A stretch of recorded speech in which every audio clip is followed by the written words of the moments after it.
येडा म्हणजे प्रेमात येडा झाला कुणाच्या? अहो माहित नाही का? इथं बसलेल्या सगळ्यांना माहिती आहे.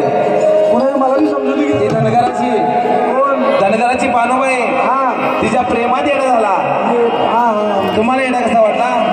देवाला येडा म्हणला. नाही नाही, प्रेमात येडा झाला. पहा पहा कशी